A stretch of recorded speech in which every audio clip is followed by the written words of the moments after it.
Rusia merilis konvoi militernya di wilayah Donetsk.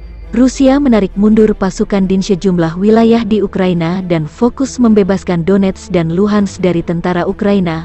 Pergerakan konvoi militer melalui penyeberangan ponton di Sungai Seversky Donetsk di Ukraina, pengintaian rute dan keamanan konvoi dikawal drone dan unit pengintai.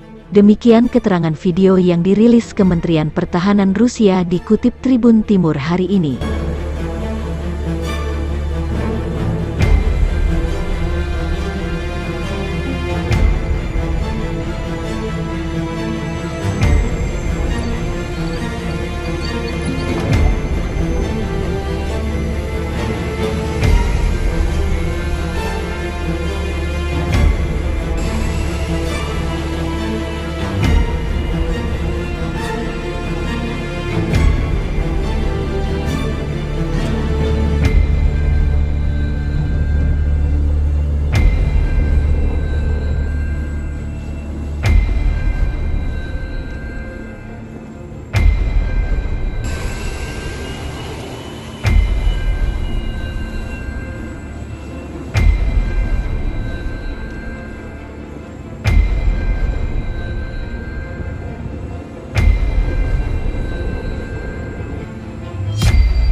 Terima kasih sudah nonton.